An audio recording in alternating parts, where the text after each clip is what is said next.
Wow, this is gonna be great. Is it gonna work? I don't know. It's not. Oh. Indy Mogul.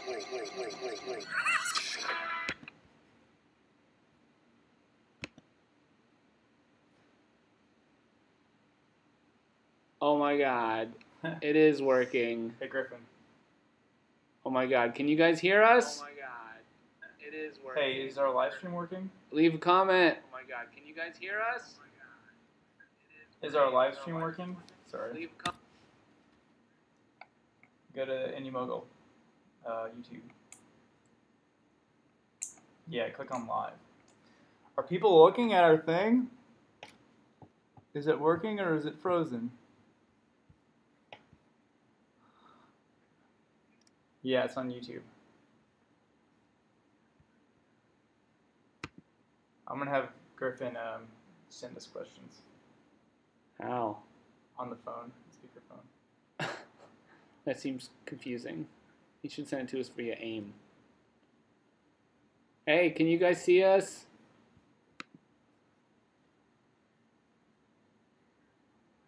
It's working.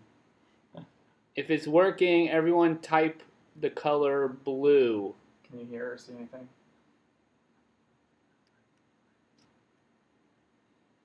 Awesome. Oh, look at that. It's working. Okay, cool. So I'm going to put you on speakerphone, and whenever there's like a good question, we'll ask you for questions. Just throw it to us. Should go AIM. That's going to be too confusing. Hang on. We're going to do AIM. AIM me. AIM me with good questions. Yeah, you know Eric's AIM, right? Yeah, we're like besties. All right, everyone. Sorry for the delay. All right, awesome. We're starting. Okay, Thanks. Whoever just wrote green, you're in trouble. All right. Everyone, sorry for the delay, and we're a little tired. We were up late last night finishing the big finale, but we wanted to get on here and answer some of your questions, and that's it. So let's start off with talking about the process, Eric. What was the beginning of writing of the test film? You should reply to Griff. Tell him stop being smartass. So the writing of the project. So basically, you know, we knew we wanted to end it with a big narrative, sort of like very similar to the season 1 finale that we did. You know, the first season of BFX that which also had time travel. Which also had time travel. Time travel is a common theme in all of our. Apparently, it's very easy to us, which is true. And so I knew that we wanted to do like a big short film, and I knew that I wanted to have time travel, and so I basically came up with the idea of that intro that you saw. So if you haven't seen it yet, you better go watch it, because we're going to be... There's going to be spoilers like crazy. So many spoilers. So this is your official spoiler alert. Otherwise, you're in trouble. Okay, here we go. So the first scene where the man in black decapitates young me, I just had that idea. I had no concept of why future me would kill past me. I just was like, what awesome, like, cool, grabbing intro would it be with a leather-clad evil version of me kills past version of me and wipes BFX from the timeline. And then I had that for about a week, I think, and a half before I figured out what the plot was around that to sort of explain that intro. But it worked out really good. And so that's the writing. I think it was probably a couple weeks maybe in concept, and then probably you sent me the intro. I think at some point. Yeah, I wrote the intro first. We had the script, and the original. Basically, how Eric and I typically work is Eric does 90% of the work, and then I sweep in at the end and do something minimal that I claim some credit for. But Eric, originally the script was Zach took Eric on the whole journey. He physically went with me. Which was not only difficult to shoot, but also was like, why would it confuse Zach all of a sudden know all this stuff about the timeline? So I made things confusing and added future Zach. It made it more fun, and it sort of made it more ridiculous, but dead hell, because he could know whatever. Future Zach could know whatever. But yeah, it was good. So I think it was like 2 weeks in conception, and then like probably a week of actually writing, and then we shot it in.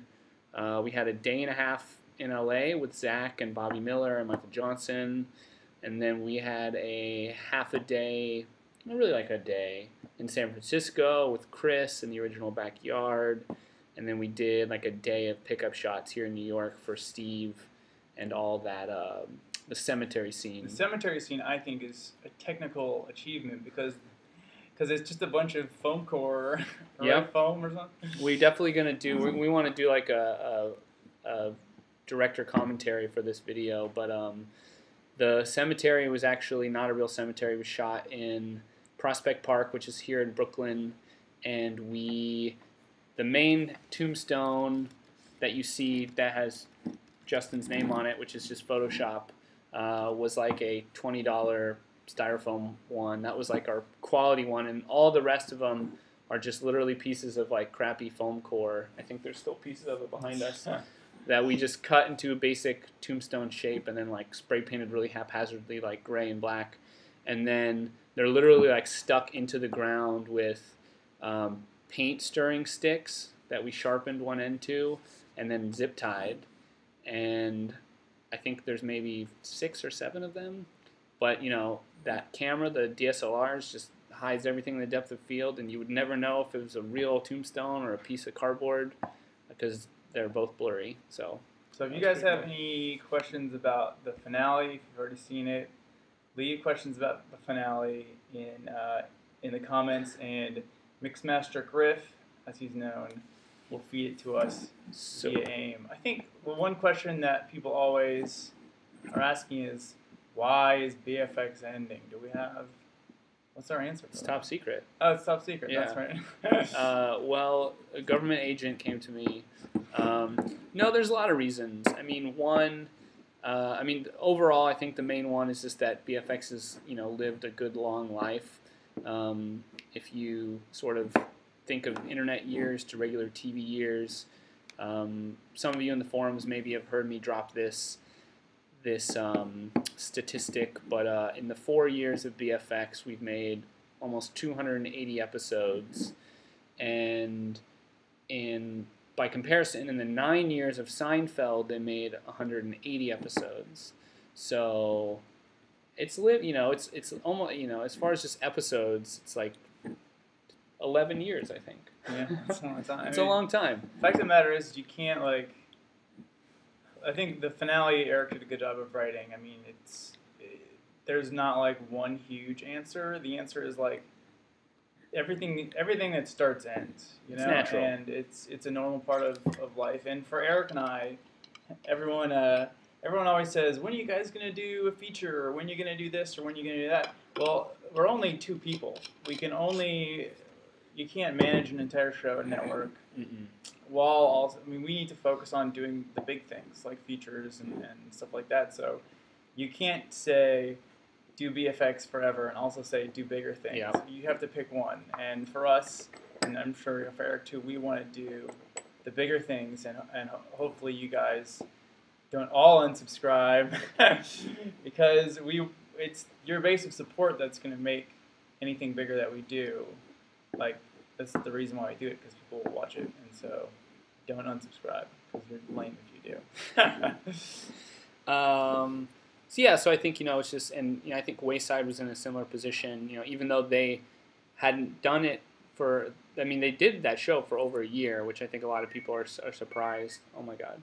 But even though they didn't do it as long as we did it, they still had to, the legacy of the show being on as long as it was, and we had already done so many episodes and so many of the same projects, and it seemed like a good time and sort of a natural time to retire the show before it got really bad. We wanted to end it strong, and we've got all these new programs which I think are really good. And to me, that's the biggest thing, is that Indy Mogul has always been about how do we. It's not like normal TV where it's just, what's the best show we can make? I mean, Indy Mogul's built around you guys. It's built around making your people, more people see your films. I mean, that was one of our original brand promises on Indy Moguls. We show your movies on Indy Mogul.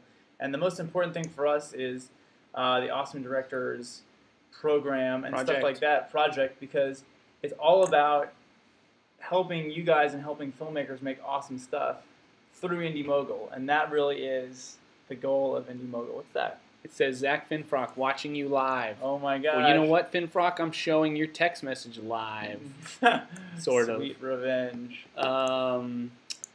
So, yeah, and the Awesome Directors Project thing is going to be really great. And I kind of see it's just a natural sort of evolution of Indy Mogul where it's really growing into a new thing. And it's kind of growing up, I think, in a sense of we've got all this great BFX programming, which will always live on. And we're going to be having some programming that sort of is the same spirit, but we're also going to have this new programming that helps people, filmmakers on a higher level and, helps filmmakers in a sort of a more grown-up way than we've been able to before. So that's what I'm really excited about because we're all getting older, and that's one of the big questions. How old are we? How old are we? Well, I'm 47. Yeah, I'm 47 and a half, so I'm the elder here, and Eric obeys what I say. Yes, my lord, my liege. I am 29, rapidly approaching the big 3-0, and Justin is 17. Yeah, 17 and a half. You're 29 too? Yeah, I just turned in May. That's right. I was there. Yeah, that was a good party. Just kidding. Okay, so let's get some other questions. What do we edit on? Someone asked that. And Griff, you should send us their usernames too, so we can we can shout out their names. Yeah, Griff. Come on, Griff. We edited on Final Cut like we always do. Shot this on a 60D with some really awesome primes and other lenses. We shot with a 85 prime, a 17 to 55 zoom. Most of it was shot on that. It's a great versatile lens. I don't think we did anything with a 50, did we?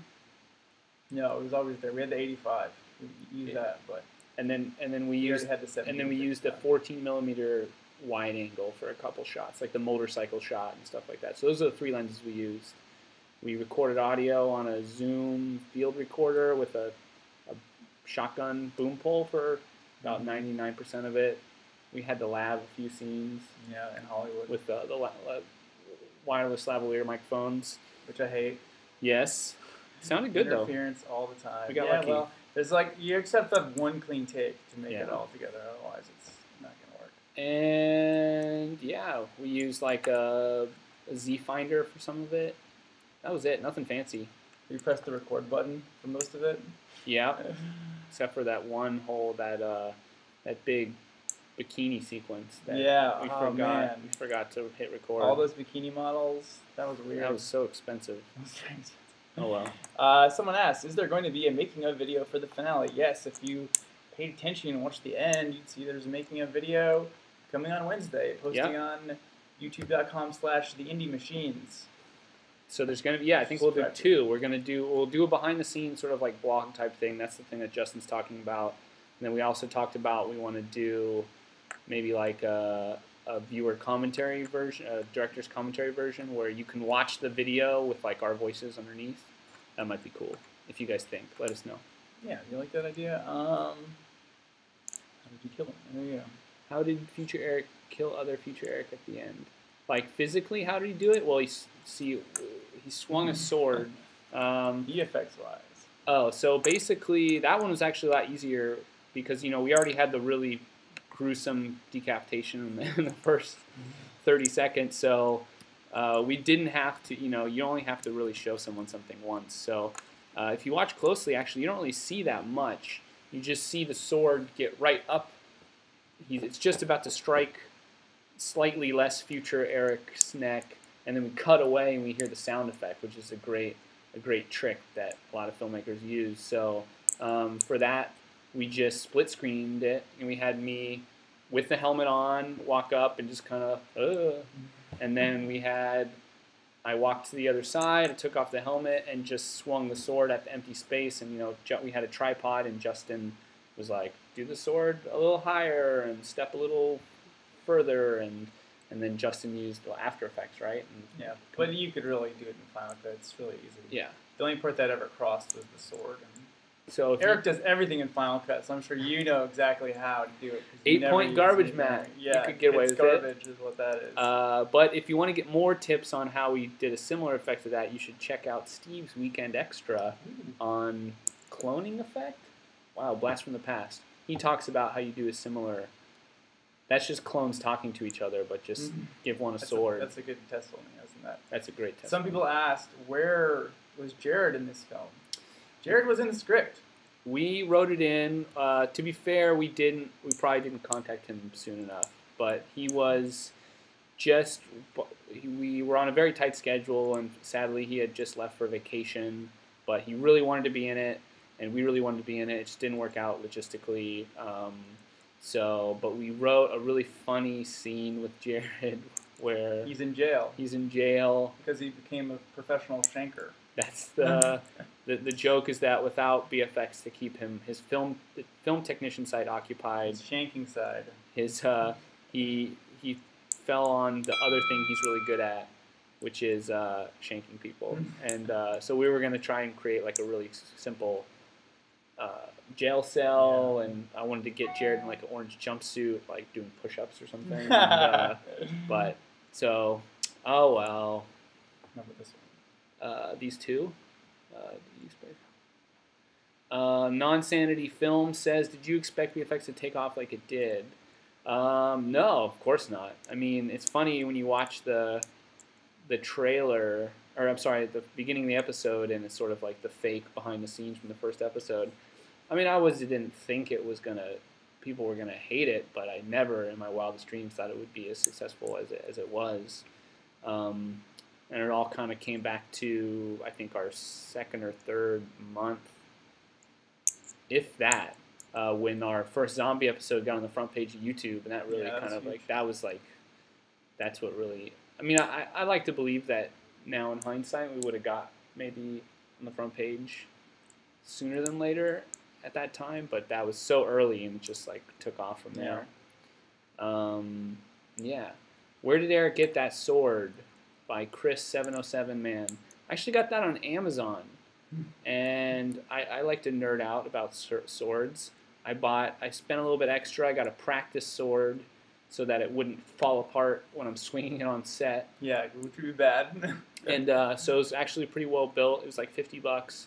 And the other great thing about a practice sword, besides it not falling apart, is that all the edges are totally not sharp. Except for the tip. Except for the tip, which actually accidentally went right through my pant leg in a take, and I didn't even realize it must have just missed my calf muscle. You were completely unscathed. Yeah, it was very lucky.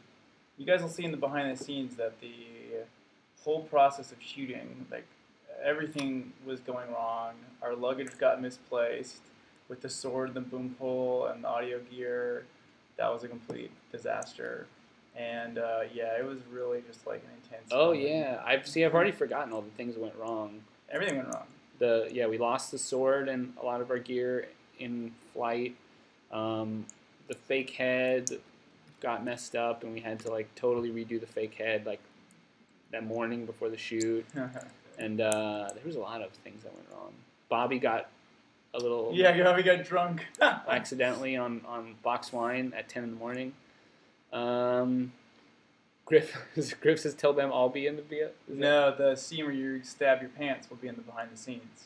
Oh, Mr. yes. Griffin is editing that for us. Oh, yes.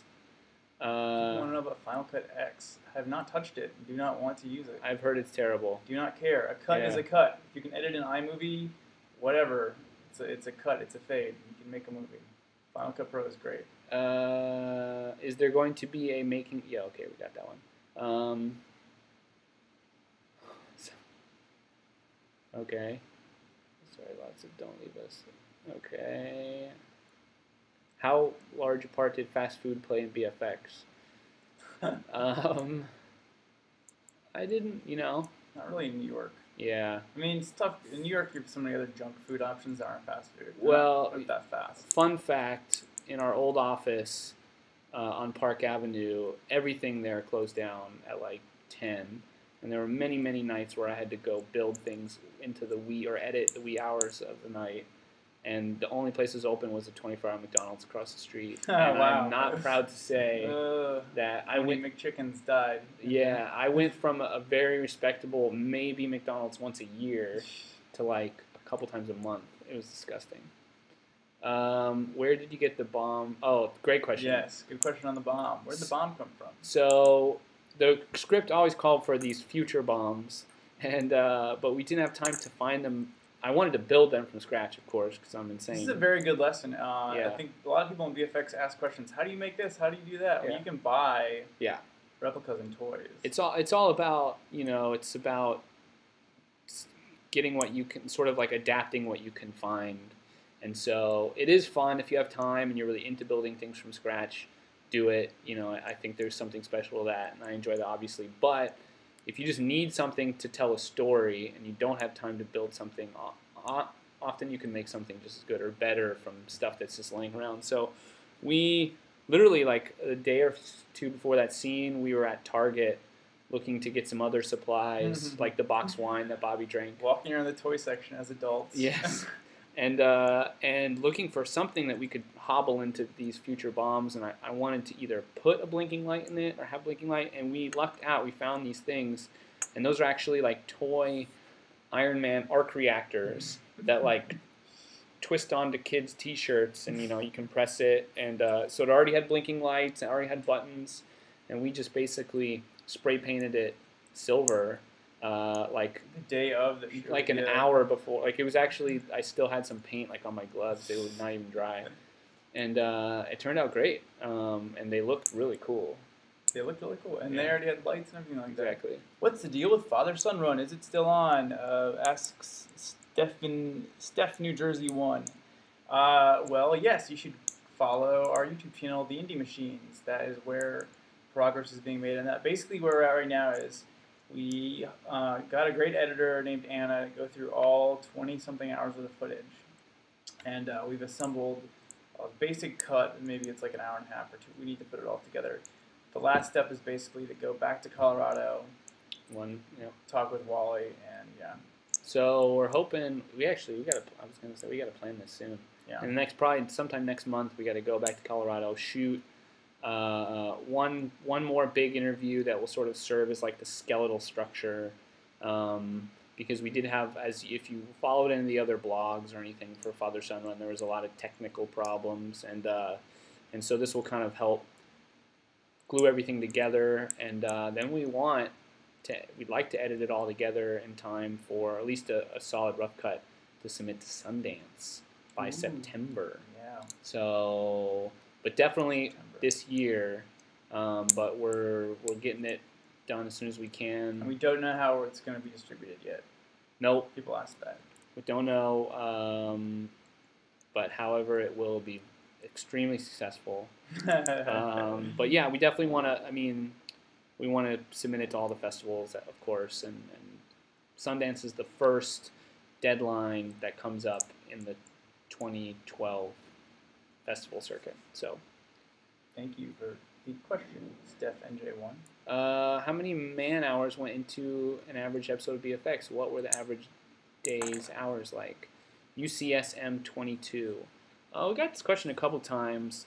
It really depends. I'm sure Zach's is different than how it was for me, but for me, it was usually, I would say, 1 to 3 days of building, depending on the build.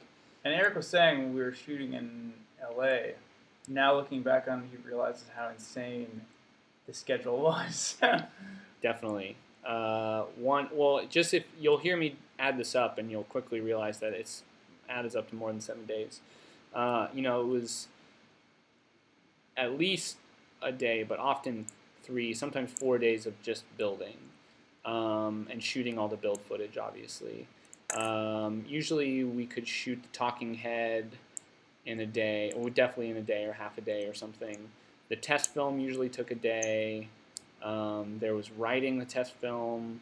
Usually like shooting talking head, writing the test film was like a day, day and a half. Shooting was a day, and then 2 days of editing. I don't know, how was that, like 9 days? But these aren't normal days we're talking about. No, these are like long 14-hour days yeah. at least.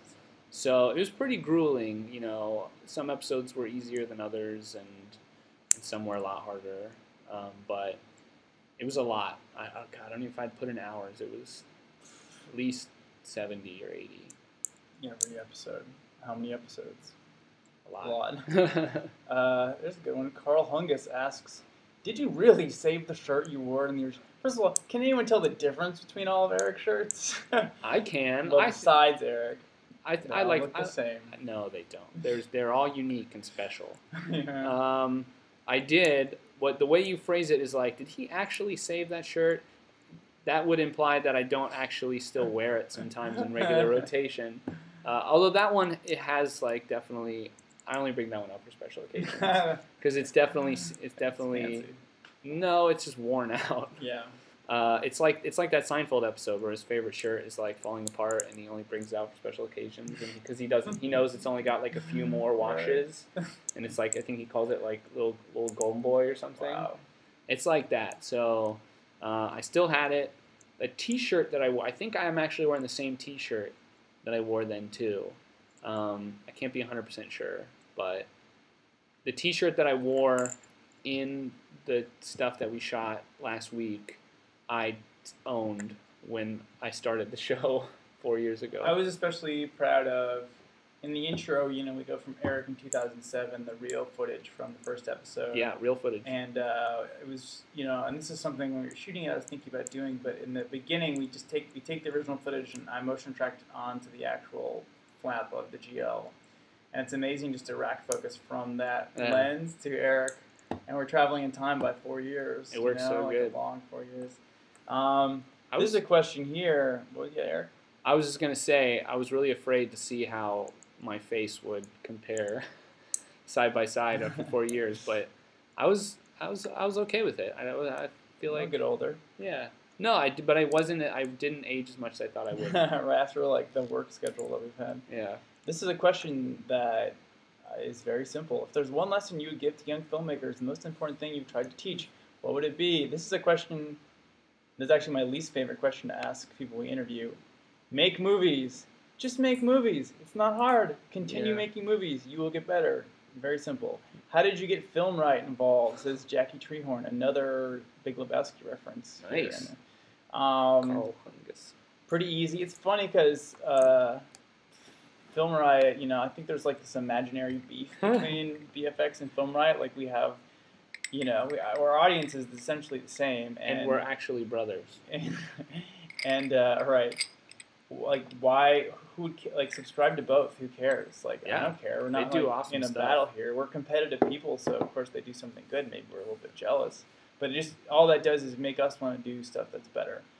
So we have a lot of friends who work at Revision 3, and so I just emailed one of them like a week ago.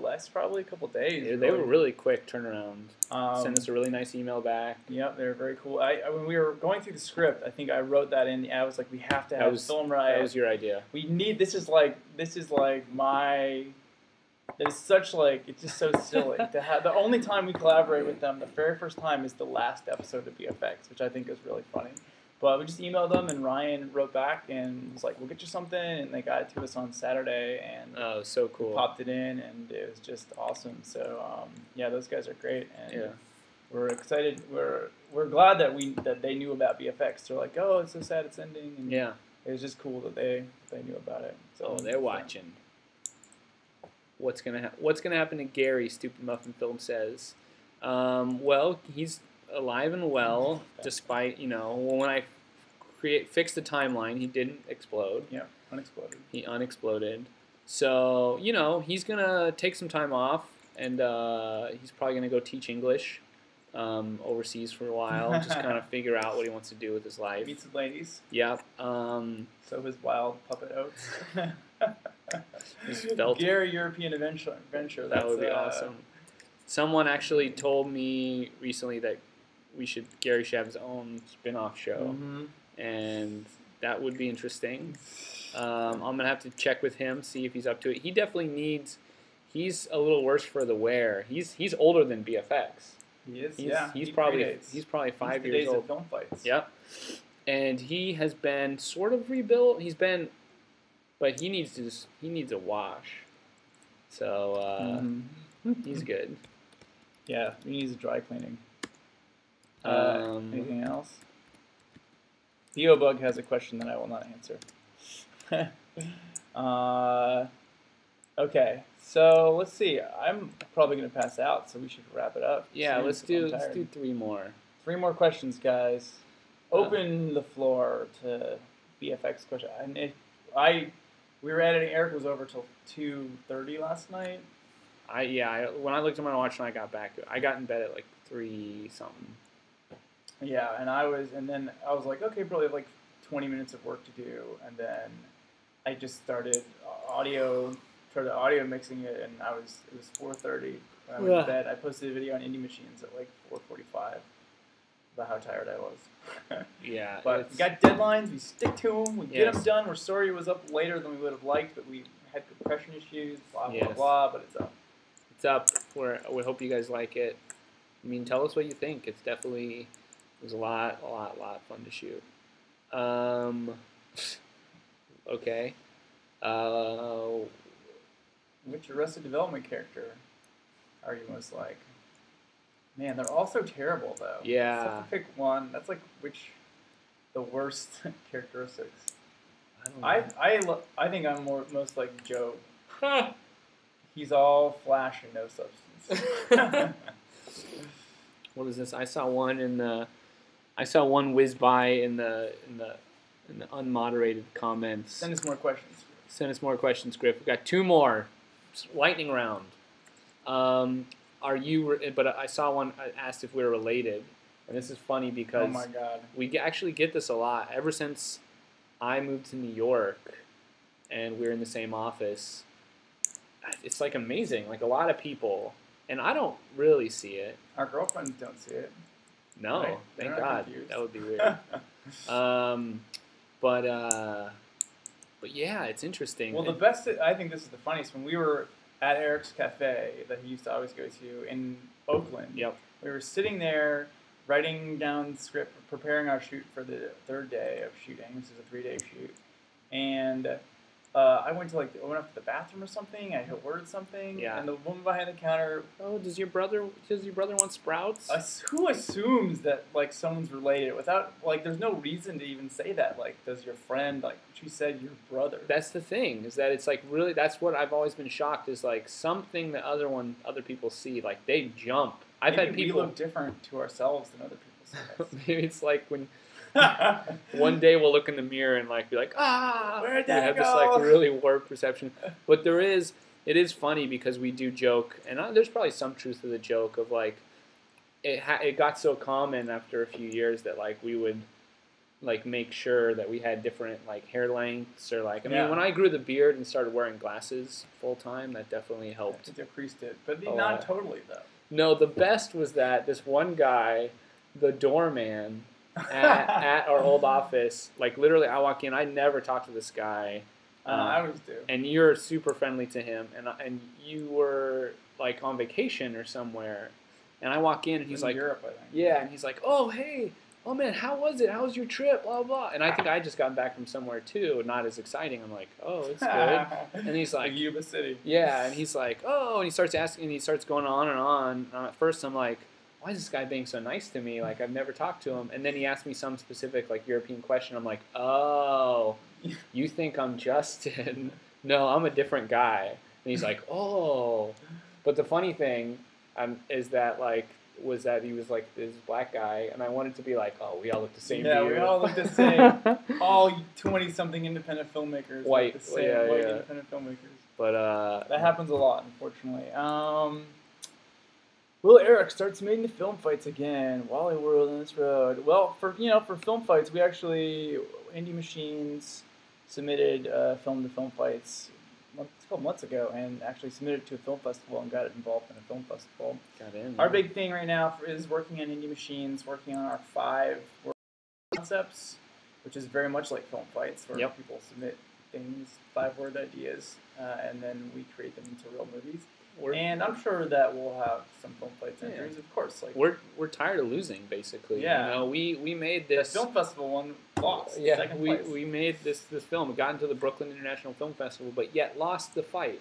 to some kids from like England or something. They Some, like, deserved 16-year-olds. They deserved it. It was It good. was a good film, yeah. Ha! Is this the last question? Yeah, this is the last one. Okay. So Spider1G5 says, do either of you want to move to Hollywood? I can answer this first. You know, I think I do. I mean, I don't know about Hollywood. I mean, I'll move to Los Angeles. You know, a lot of our friends, Bobby Miller, Mike Johnson, all them have moved out there. There's a lot of really cool people out there, and obviously we want to make it. We want to make bigger and cooler movies. And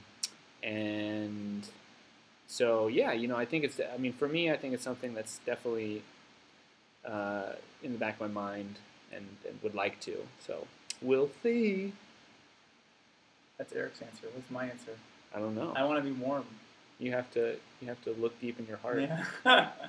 Only you can answer that question, Justin. Thank God for airplanes, which can take us Fast. either direction in a relatively quick manner. Great guys. Well, that's our little live stream. We're gonna go back and see how many more mean, cruel, unsubscribe comments there are in the comment section. Guy, if you're watching this, I don't know how many. Do you see how many people are watching this right now?